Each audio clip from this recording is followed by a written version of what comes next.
Welcome, President. And seriously, congratulations on your election.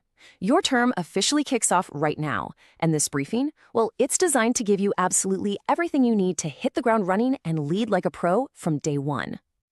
First things first, this isn't just a club.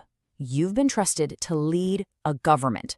These words, right from the HESSGA Constitution, they're your foundation. Your whole purpose is to serve. That's a pretty big deal, and it all starts right here. So, let's dive into the fundamentals. What is your power and what is your purpose? Nailing this down is honestly the key to being a great leader for your entire term. According to your own constitution, the whole point of HESSGA is to develop citizenship. And how does it do that? By giving students the real responsibilities and, the privileges of running a government. You see, you're not just planning parties, you're building citizens. That is the real mission here. So, you might be wondering, where does your authority actually come from? It's really important to get this chain. As you can see, your power is officially delegated by the principal, and you're guided by a staff mentor.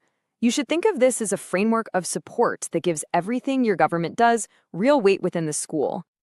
No president ever leads alone. I mean, your success really depends on your team.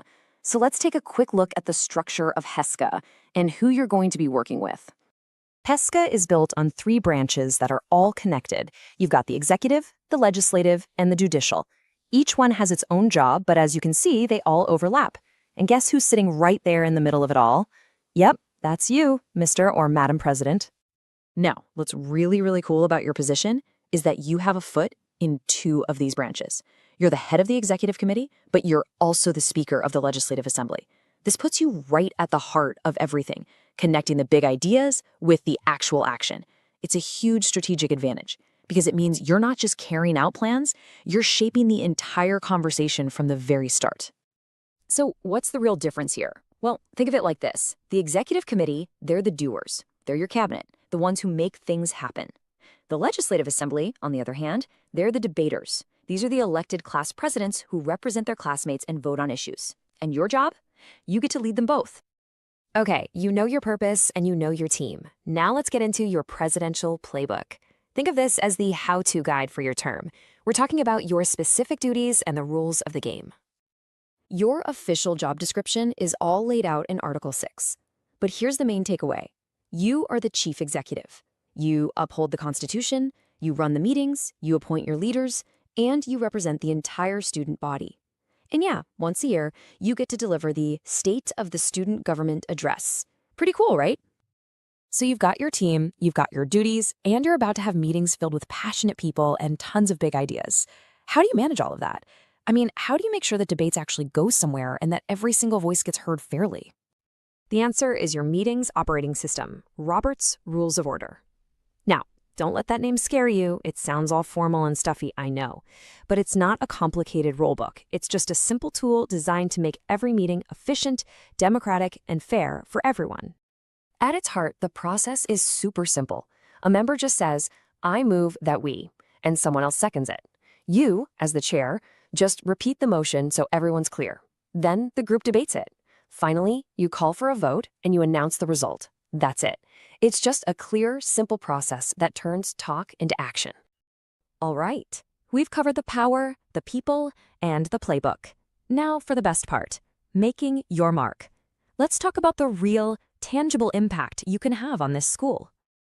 So what can you actually do? Well, the good news is there are literally hundreds of proven ideas out there. The challenge isn't a lack of options.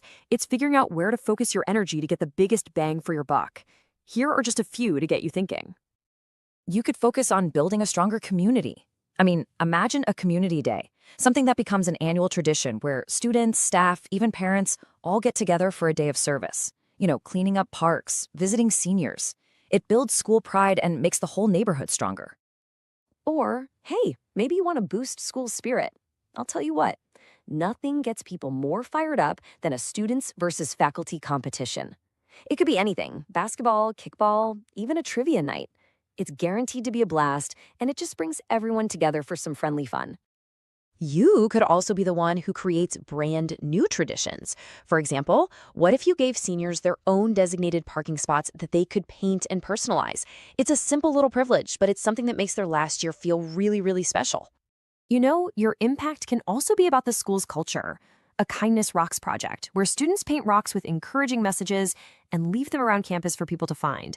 That's a really powerful way to spread some positivity and focus on well-being through small, simple acts. And finally, why not just go big and create an unforgettable memory? A school-wide amazing race, a massive scavenger hunt with all sorts of challenges and checkpoints.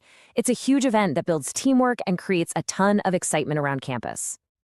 Look, these are just starting points, obviously. You have to remember the rules and the structure we just talked about, they're not there to limit you. They're the tools you're going to use to turn your vision, whatever it is, into a reality.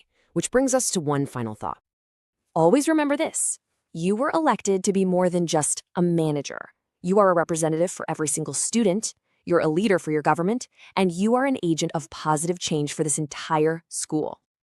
Your briefing is officially complete. You have the purpose, you have the team, and you have the playbook. The rest, well, the rest is up to you. Your term starts now. So, what will you build?